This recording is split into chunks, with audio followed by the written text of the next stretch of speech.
Eu gostaria de chamar agora aqui à frente o Antônio. Encontramos? Bom dia, Antônio.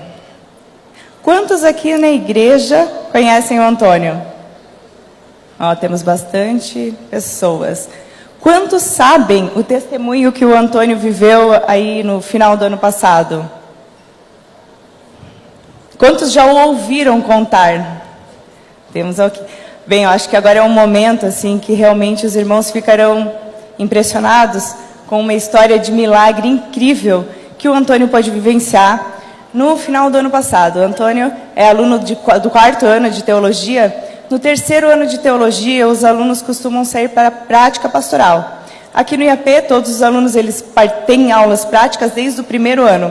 Mas é no 3º ano, né, Antônio, que saem para as igrejas, saem numa média de 3 meses. E o Antônio ele pode viver uma experiência incrível nesse momento. Só que eu vou economizar aqui a minha fala e vou dar o microfone para ele poder contextualizá-los algo que ele viveu.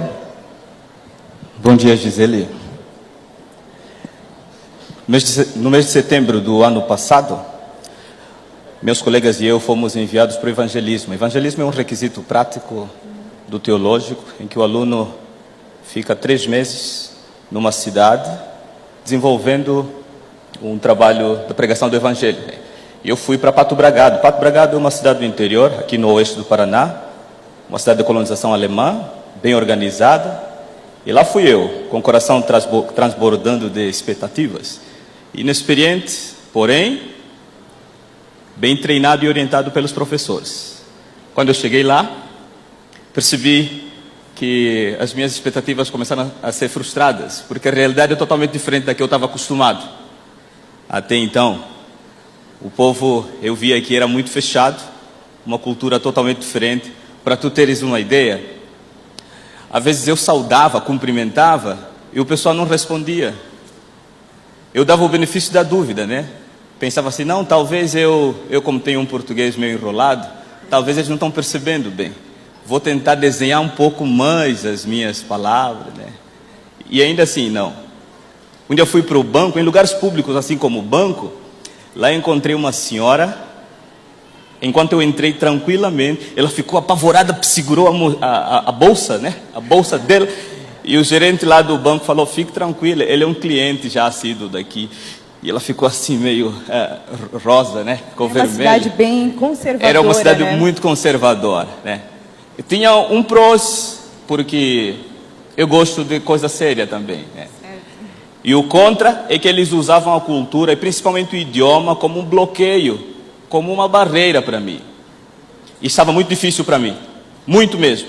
Eu lembro que na primeira semana eu recebi a visita do meu professor para a área de teologia aplicada, e na despedida ele me orientou, me deu a seguinte orientação que eu levei a sério: Antônio, trabalhe duro e a despeito das situações adversas, não largue mão da sua comunhão com Deus. E aí eu orava a Deus pedindo que Ele me mostrasse o quão real é sua presença e a atuação poderosa do Espírito Santo. Em minha mente veio de forma muito forte o texto famoso dos métodos de Cristo. E eu me perguntava como eu vou misturar-se com esse povo que não quer que eu chegue perto. Como eu vou suprir as necessidades se eles acham que eu não tenho nada para dar? Como eu vou granjear-lhes a confiança se eles só desconfiam de mim? E como eu vou convidá-los então, se nem o primeiro passo da misturação eu consigo dar? Junto com você tinham outros amigos, outros colegas, eles também enfrentavam a mesma dificuldade? De forma geral, não apenas pela tua nacionalidade, pela tua cor, mas de forma geral lá era um local conservador, Sim, não é? Eu penso que não é questão de nacionalidade, nem cor. Ok. Porque eles estranham até um brasileiro que não faz parte do... né? E talvez se eles fossem também no meu país, o pessoal iria estranhá-los, né? Penso, embora não iria retalhá-los assim. Em que momento você quebrou essas objeções? Olha, eu passava pela praça da cidade e encontrei 3 senhores e eu resolvi ousadamente sentar perto deles. E quando eu sentei, eles levantaram e começaram a falar em alemão. Falei, meu Deus, mas como pode, né?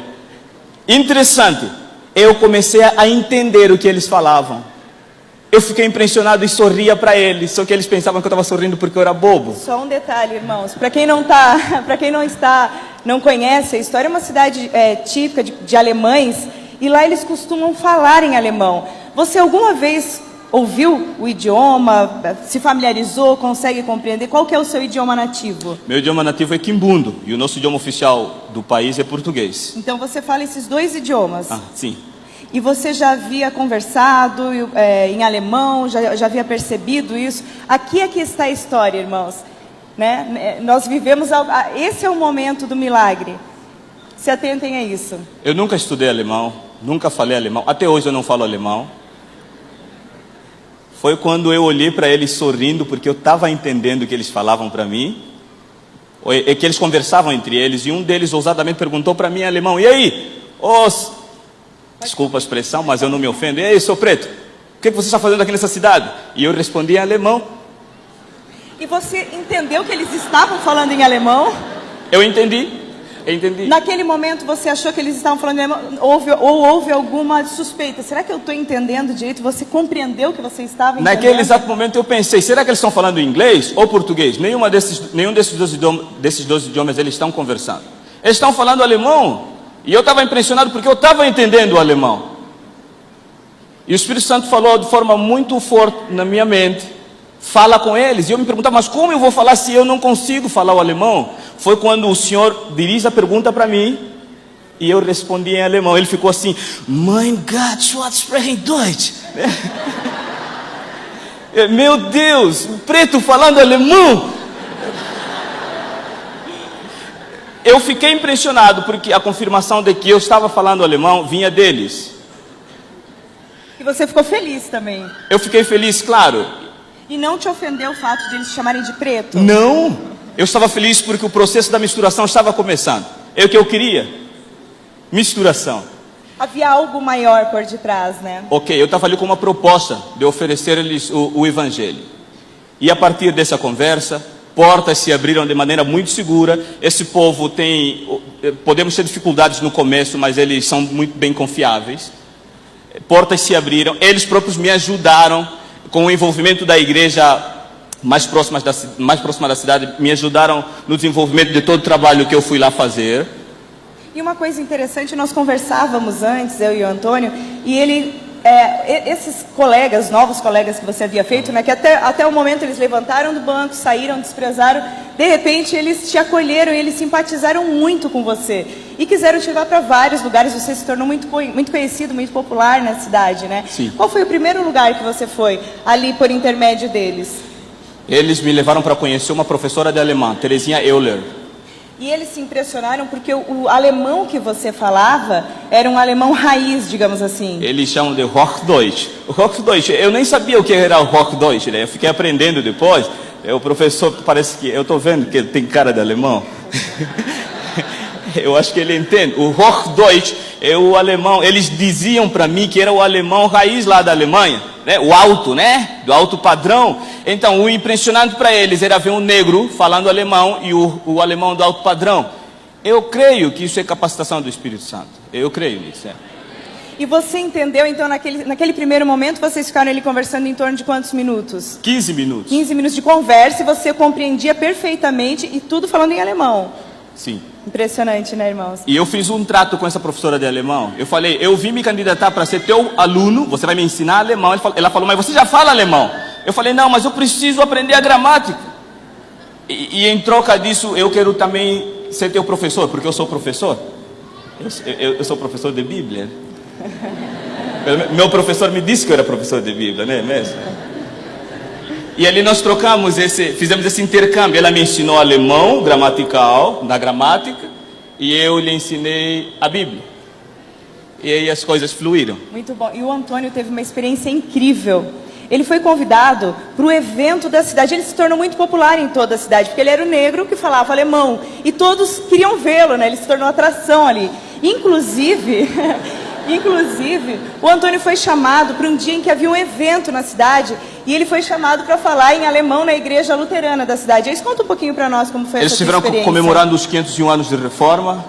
E eles me convidaram para falar para mais da metade da cidade. A cidade tinha cerca de 6 mil habitantes. E aí eles me convidaram para falar em alemão. Eu comigo assim: meu Deus, eu não sei falar alemão. Mas esse povo não entende que ich spreche kein Deutsch, né? Eu não sei falar alemão. E ele falava, não, mas você vai ter que discursar em alemão. Eu falei, Deus, se o Senhor quiser, faz de novo. E fez de novo. Imaginem a sensação dele, né? Porque ele não tinha certeza de que ele falaria alemão, ele não compreendia. Então, assim, houve esse lado humano teu. Como que foi esse momento? A princípio, eu também me questionei. Mas quem sou eu para questionar um Deus que faz até uma jumenta se comunicar em linguagem humana? Será que não poderia ele fazer um homem se comunicar num outro idioma, pese embora nunca ter aprendido antes? Eu creio no poder e na atuação do Espírito Santo. E naquele momento, Antônio teve uma oportunidade muito grande. Ele falou, aproveitando as circunstâncias, sobre Lutero, né? Como a Bíblia foi o coração da reforma luterana. E eu compartilhei com eles essa mensagem para a honra e glória de Deus. E com isso, portas se abriram. Muitas pessoas vieram participar do evangelismo, que estava tão difícil, não é mesmo, Antônio? E como resultado, muitos aceitaram ser discípulos de Jesus através do batismo. E lá começou uma nova igreja adventista do sétimo dia. Louvado seja Deus. Louvado seja Deus. Muito obrigado, Antônio, pelo teu testemunho. Tenhamos um bom sábado.